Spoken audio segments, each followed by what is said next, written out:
You're standing on scorched earth. The ground beneath your feet is still warm from yesterday's fires, and the air tastes like copper and ash. Around you, bodies lie in formations that tell stories of desperation, shields locked together, arrows still embedded in flesh, hands frozen mid-reach for weapons they'll never hold again. The silence is worse than any scream. Just hours ago, this field echoed with 70,000 voices, war cries, death rattles, prayers in languages you don't understand. Now there's only wind, moving through broken banners like breath through collapsed lungs. Your eyes find a single figure walking among the dead. He's looking for someone. His hands are shaking as he turns over body after body, and you realize with cold certainty that by nightfall he'll find what he's searching for. But you don't know why any of this happened. You don't know who these armies were or what fury brought them to this blood-soaked crossroads. And you definitely don't know about the letter written in blood that historians would find 7 centuries later, hidden in foundation stones of a forgotten fortress. Drop a comment from wherever you're watching. I'm always amazed this story reaches from Seoul to Snow Paulo, connecting us across the same earth where this unfolded.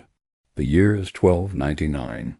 The place is Kili, near modern-day Delhi, but to understand why this field became a graveyard, you need to know what was coming from the northwest, something that had already drowned entire civilizations in blood.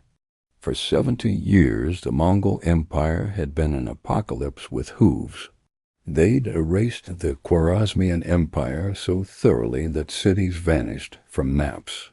They'd shattered the Abbasid Caliphate, burning libraries that held 1,000 years of human knowledge. They'd turned the Silk Road into a highway of skulls. And now they wanted India, not to raid, not to plunder and leave, to conquer, to add the subcontinent to an empire that already stretched from Korea to Poland, from Siberia to Persia. But what happened next broke every rule they thought they knew. Before dawn, someone would make a choice that doomed thousands, but saved millions. And the last person standing would be the one nobody expected. Not the commanders, not the emperors, not even the Mongols themselves. 6 months earlier, a messenger arrives in Delhi, dust-covered and half-dead, from riding without sleep. He carries news that makes the Sultan's blood turn cold. Kutlu Khwaja is coming, grandson of Genghis Khan's son, commander of armies that had never known defeat. His invasion force numbers 100,000, cavalry units that can cover 80 miles in a day, composite bows that pierce armor at 200 yards, siege engineers from China who can break walls that had stood for centuries, and most terrifying, a complete absence of mercy. Sultan Alauddin Khilji has 50,000 defenders. Maybe. Half are local levies who've never faced professional soldiers. His advisors whisper he should hide behind Delhi's walls, wait for winter, pray for divine intervention. Instead, Khilji locks himself in his chamber for 3 days. When he emerges, he gives an order that seems suicidal. We meet them in the open field. His generals think he's lost his mind. But Khilji has seen something others missed, a weakness hidden inside the Mongols' greatest strength. Meet Zafar Khan, commander of Khilji's vanguard, 32 years old, father of 3 daughters, born in a village the Mongols burned a decade earlier during a raid. Zafar had watched his father die defending their mosque. He'd hidden with his sisters in a grain cellar while boots thundered overhead and women screamed. He was 11. When silence finally came, he emerged to find his world turned to ash. Now he commands 8,000 cavalry. His daughters, the oldest as 9, had embroidered a cloth with Quranic verses, tucked it into his armor. He can feel it against his chest with every breath, a reminder of what he's protecting. The second man, Ala Khan, Khilji's brother, brilliant tactician, ruthless administrator, haunted by 3 months as a Mongol captive in his childhood, a secret that surfaces only in Persian chronicles written a century later. He never spoke about that captivity, but servants noticed he couldn't sleep without a lamp burning, that he'd wake screaming in languages that weren't Persian or Arabic, that his hands shook when hoofbeats approached too fast. December 12, 99. Zafar Khan's cavalry reaches Kili first. He chooses the ground carefully, a wide plain that offers no cover, no tactical advantage. His officers are confused. Why not use the terrain to their advantage? We give them exactly what they expect, Zafar says quietly. An open field, a simple battle. And when they commit ... he doesn't finish. His officers understand. This is bait. And bait only works if it looks vulnerable enough to bite. For 6 weeks while the Mongols crossed the Hindu Kush, Khilji's engineers had studied this ground, elevation, water flow, soil composition. They dug a network of shallow trenches, not deep enough to see from horseback, but deep enough to break a horse's leg at full gallop. Then they covered them with woven grass mats and dust. From above it looked like undisturbed earth. But what the Mongols thought was solid ground was actually a carefully constructed nightmare waiting for hooves traveling at full speed. The night before battle, Zafar writes a letter to his daughters. One fragment survived 7 centuries. I have seen the face that haunted my childhood. Tomorrow I will close its eyes forever, or it will close mine. He folds it inside his helmet, against his forehead, where he'll feel the paper, against his skin, when the killing starts. Dawn breaks like a blade. Kutlu Khwaja surveys the battlefield and sees exactly what he expected. A smaller force in conventional formations, waiting to be destroyed. He's seen this 1,000 times. The desperate last stand. The brave but doomed resistance. His hand rises. The signal ripples through his army. Advance. 70,000 Mongol cavalry begin to move. Not a charge, yet the measured approach. Closing distance. Testing enemy discipline. Looking for the moment when fear breaks ranks. The Mongols reach arrow range. The first volley darkens the sky. Men scream. Shields splinter. The smell of blood joins the smell of dust and horse, sweat, and terror. Then comes the charge. Full speed across open ground. And that's when the first horses hit the trenches. Legs snap. Riders catapult forward. The perfect mechanical precision of their attack collapses into chaos as momentum carries riders into the pileup. The trenches are strategic channels that break the Mongol formation into isolated segments. And that's when Zafar Khan gives the order he's been holding like a scream, N-O-W. His cavalry surges forward, hitting the fragmented segments from angles the Mongols can't defend. It's not honorable. It's surgical, brutal, efficient, and it's working. Here's what makes modern historians uncomfortable. The trenches weren't just for breaking charges. When Mongol riders tried to regroup to help fallen comrades, Khilji's archers targeted the wounded, the trapped, the ones pulling themselves out with broken legs. They became priority targets because terror is a weapon too. A Mongol captain named Toga managed to form a defensive shield wall. Brilliant adaptation. Could have turned the tide. Khilji gave orders to ignore them, let them watch their army disintegrate while they survived untouched. And there was a doctor, Hassan Razi, captured earlier, forced to serve the Mongol invasion. Khilji's agents secretly gave him fast-acting poison, threatening his family if he didn't use it on wounded Mongol soldiers. Every man he treated died screaming. When discovered, the Mongols executed him in front of both armies. Khilji didn't intervene. Hassan had a wife in Samarkand, 3 sons. The Mongols sent riders back to make sure they paid for his actions.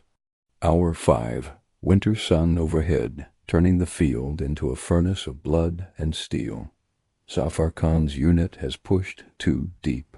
He realizes it when he sees Kutlu Khwaja rallying his personal guard, 800 of the finest warriors the Mongol Empire could produce. They hit like a hammer from God, metal on metal, horses screaming, men shouting in 6 languages, all compressed into a sphere of violence so dense that time stops inside it.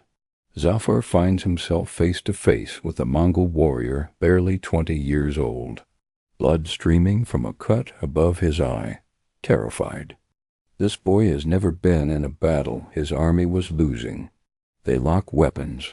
The Mongol is faster. His blade catches Zafar across the ribs, a killing blow deflected only by armor. The impact crushes the letter against Zafar's forehead inside his helmet. He thinks, I'm going to die without reading their words one more time. That grief, not courage, not duty, gives him strength to drive his sword up through the gap in the Mongol's armor into the heart. The boy's eyes go wide with surprise, like he can't believe this is how it ends. He slides off Zafar's blade, and Zafar watches him die and feels absolutely nothing. That absence of feeling will haunt him for the rest of his life. Then Kutlu Khwaja goes down. Arrow through the shoulder, spear thrust opening his thigh to bone. His guards surround him, but the damage is done. Across the battlefield, Mongol warriors see their prince bleeding, see the invincible image crack. Mongol doctrine is built on confidence, on absolute certainty they cannot lose. When that certainty breaks, the entire structure collapses. Ulugh Khan sees the moment of doubt ripple through enemy formations and unleashes his reserve cavalry, 10,000 fresh riders hitting the Mongol rear. The sun sets on 20,000 dead. Kutlu Khwaja is captured, wounded but alive. His personal guards died defending him, every single one buying his life with their own. Zafar finds his tent after nightfall. When he removes his helmet, the letter falls out, his daughter's handwriting. He reads it 7 times before the tears start. He'll keep it until his death in 1322. His oldest daughter will find it in his effects, paper worn, nearly transparent from refolding. Khilji sends a message to the Chagatai Khanate. Return peacefully and we release your prince unharmed. Invade again and we return him in pieces. The Khan chooses peace.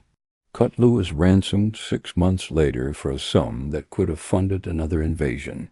He never returns to India. The psychological wound runs deeper than the physical ones. The prince who'd never known defeat carries that loss forever. The Mongol expansion into India stops completely. The Chagatai Khanate turns its attention elsewhere. But there are deeper changes. Before Kili, Indian military doctrine was based on chivalric ideals. After Kili, pragmatism replaces honor.